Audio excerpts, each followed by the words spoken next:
Have you ever wondered what happens when every hero you've cheered for across decades suddenly realizes they're out of time? When the shields drop, the hammers falter, and the villain you thought you understood turns into something far more terrifying? What if the fate of all realities hinged on one man's ambition and one team's resolve to stop him, no matter the cost? That's exactly the kind of catastrophic spectacle we're tearing into today, as we explore the theory behind Avengers Doomsday and uncover the hidden narrative threads, the emotional stakes, and the universe-shaking twists that could make or break the entire saga. Think about it. The world, and countless worlds, know the name Dr. Doom. We've seen what he's capable of in comics, seen the tantalizing glimpses in set leaks, and now the whispers say that everything changes. Again. But what if this time it's not just Earth on the line? What if the concept of reality itself is that the end game we assumed is already here in a darker form, and our heroes must face an existential threat in the name of survival, legacy, and hope? In the next few minutes and across 3 acts of story theory, I'm going to take you on a journey through Act 1, how the incursion begins, how alliances fracture and form, and how our heroes are pulled into a spiraling patchwork of universes and stakes. This isn't just a movie preview, it's a theory of how the threads might weave together based on leaks, callbacks, and what the MCU has been building for years. So buckle up, because reality may be coming apart at the seams. Act 1. The quiet dredge beneath the tremor of the multiverse begins in an unexpected place. The labs of Shuri, deep within the heart of Wakanda. Months after the catastrophic events of the last major confrontation, the world believes the worst has passed. But Shuri discovers anomalies, shifting quantum signatures, echoes of reality bleeding into other realities, like faint footprints in the sand of time. Subtle but undeniable, these signals hint that universes are colliding. The thin membranes between worlds are tearing.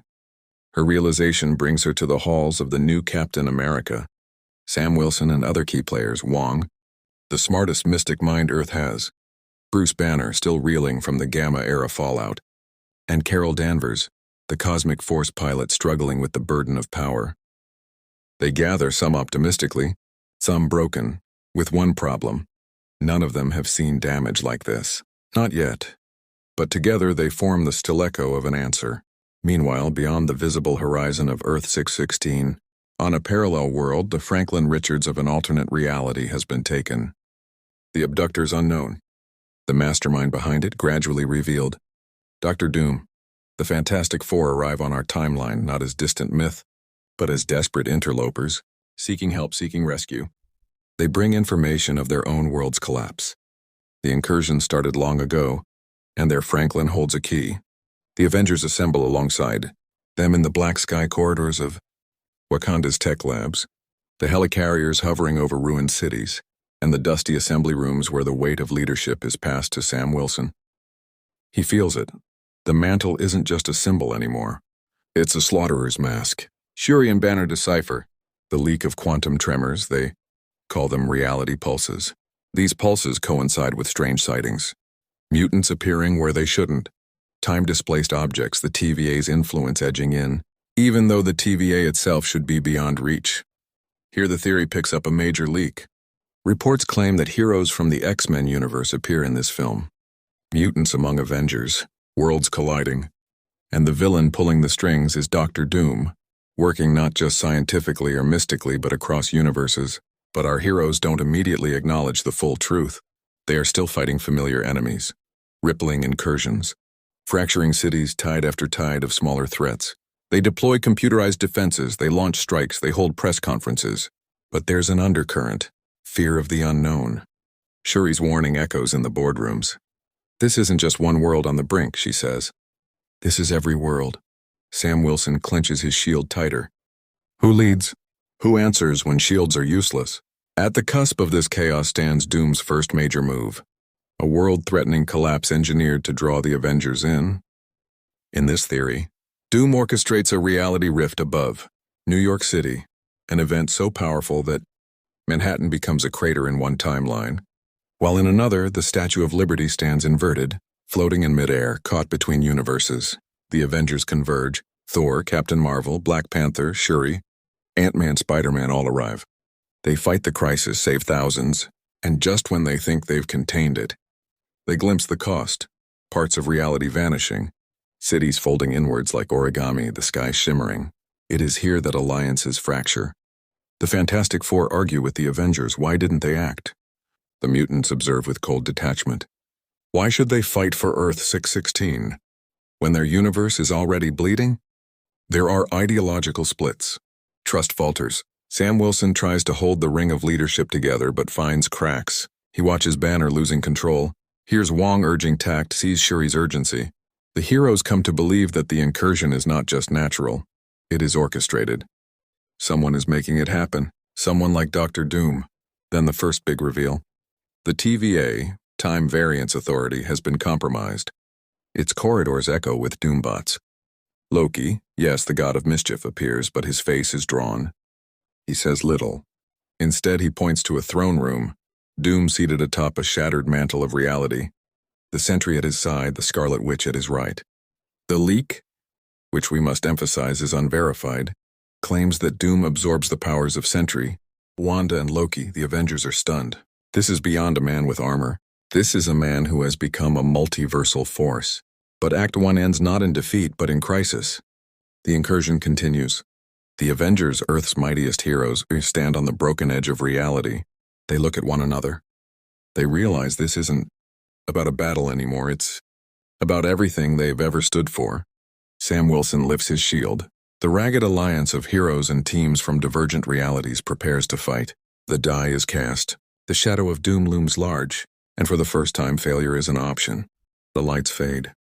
The multiverse holds its breath. The heroes stand amid silence. The world, or what's left of it, has never been quieter. The horizon burns faintly violet, a shimmer of fractured skies signaling that the multiverse is still bleeding. In that silence, Captain America, Sam Wilson, realizes something haunting. The world they're standing in isn't their own anymore. Buildings are misaligned, the skyline shifts subtly. The sun flickers between hues as if caught between timelines. The incursion is accelerating. The universes are fusing. The remaining Avengers, now joined reluctantly by the Fantastic Four and the surviving members of the TVA, convene in Wakanda's underground labs. Shuri, visibly exhausted, unveils her findings. Each incursion is not random, she says. They're coordinates. Doom is collapsing specific realities for a reason. She projects holograms showing points in the multiverse that have already been consumed universes, where heroes no longer exist, where time stopped. Doom isn't merely destroying worlds, he's collecting them. Banner interjects, voice trembling with realization. He's mapping power sources, cosmic cubes, infinity shards, nexus energy. He's rebuilding something. The council falls into argument. Reed Richards, driven by guilt over Franklin's disappearance, insists on direct confrontation. Sam counters that without understanding Doom's endgame, any strike could trigger complete annihilation. Wong warns that mystical barriers are crumbling. Realities once sealed are now open. And then Loki appears again, stepping through a ripple of light, battered but alive. He's not collecting power, Loki says. He's collecting possibility. The room falls silent. Loki explains Doom has discovered, a truth hidden even from the TVA, that each universe represents a potential outcome of creation. If he can fuse enough of them, he can rewrite reality itself, not as God, but as the sole author of existence. The Doomsday isn't the destruction of everything. It's the reset of everything. The weight of that revelation shatters what little certainty the heroes had. They split, fractured not just by fear but by ideology. Tony Stark's absence is felt more sharply than ever. Every room feels emptier without the mind that used to hold chaos together. Sam looks to Shuri, and she knows what he's thinking. They need a mind equal to Doom. Reed, perhaps, but even Reed seems shaken, haunted by personal failure. He was my friend once, Reed admits, staring at holographic footage of Doom's face, before he decided he was the only one who deserved to exist. Half the team, led by Captain Marvel and Thor, chooses to go on the offensive to find Doom's citadel in the multiversal storm and strike. The others, Sam, Shuri, Banner, and Loki, focus on decoding the temporal frequencies to reverse the incursion. Two paths, one desperate gamble. The offensive strike begins with thunder. Carol leads a fleet of survivors from different realities, variants of Spider-Man, remnants of mutant teams, and an older Doctor Strange variant, known only as the Watcher's apprentice.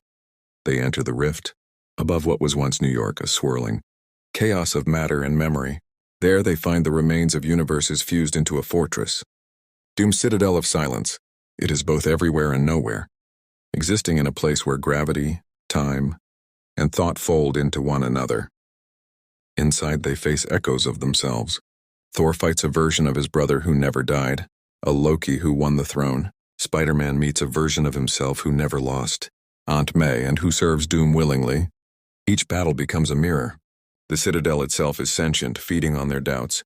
Carol presses forward, guided by one purpose: to find Doom and destroy the device holding reality hostage. But what she finds shakes her to the core. In the heart of the citadel floats Franklin Richards, suspended in a prism of light, his mind fractured across realities. Doom is using him as an anchor, a living conduit binding multiple universes. Every pulse of the device drains another world.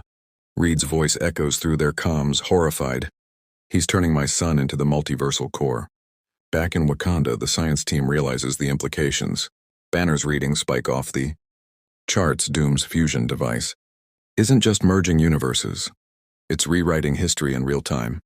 Every victory, every sacrifice, every moment from the MCU's timeline is being overwritten. A new timeline begins to form, one where Doom is humanity's savior, not its conqueror.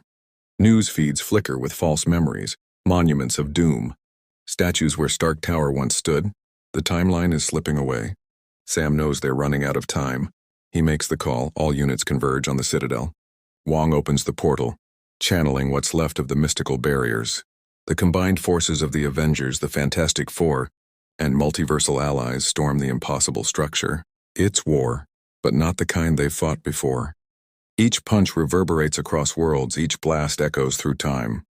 The ground itself fractures into infinite reflections. Inside, Doom reveals himself fully. His armor not of metal but of cosmic energy, forged from the remnants of universes. He speaks not as a villain, but as a philosopher. You fight for chaos, he says. I fight for perfection. Your heroes saved a dying universe. I will create a flawless one. Carol strikes, unleashing energy enough to level a planet.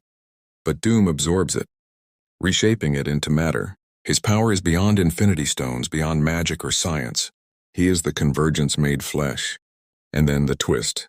As Reed confronts him, Doom shows a fragment of truth.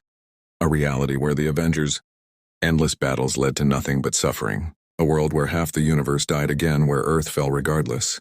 Doom's voice is calm, almost sorrowful. You call me monster because I do what you cannot. I end the suffering by ending choice. Reed falters. For a moment, he sees his point. Sam doesn't. Sam steps forward, shield in hand, voice rising over the storm. You don't get to decide who lives or dies. That's not perfection. That's fear. Doom strikes him down effortlessly, hurling him through walls of fractured time. But the others rally. Reed tries to free Franklin while Loki manipulates the Citadel's core, redirecting temporal energy. Thor and Carol keep Doom occupied, barely. Each second they hold him buys another sliver of hope. Outside, the skies turn crimson. The TVA collapses. Universes collapse into each other like dominoes. It's the end of everything, or the rebirth of something new. And then, when all seems lost, the unthinkable happens. The Citadel itself begins to speak. A distorted voice echoing through the rift. Warning. Multiversal core destabilizing. The machine is collapsing. Doom roars in defiance. He would rather destroy everything than lose control. Reed screams at Sam through the comms. If the core implodes, there's no saving any universe. Sam, barely conscious, lifts his broken shield and whispers. Then we don't let him push the button, he charges. Again, alone, toward a god. Doom turns, eyes burning with cosmic light, and raises his hand. You are nothing, he says. A symbol for a world that will never exist again. Sam replies quietly. Maybe, but it's still worth fighting for. The energy clash that follows tears through realities. Heroes and villains are flung into fragments of universes. Mutants fighting beside. Asgardians, sorcerers channeling tech-based energy. And in the chaos, Franklin's eyes open. For a split second, His consciousness expands across every possible timeline. He sees everything, past, present, and what Doom intends to make. And he makes a choice. With one flicker of thought, Franklin triggers the reset. The Citadel explodes into light. Doom screams, not in pain, but in disbelief as his perfect reality begins to unravel. And then silence again, only light, endless light. When it fades, the heroes awaken in a place they do not recognize, a reality neither new nor old, somewhere in between. Earth Zero, as Reed calls it later, the convergence point. But something is wrong. Not everyone made it. Some faces are missing. Others are different. Sam looks around, confused as the sky shifts with new constellations. Did we win? He asks quietly. Reed doesn't answer, because far above in the still-forming cosmos, a fragment of Doom's armor drifts, still glowing faintly. A single word echoes across the void. Next. The screen fades to black.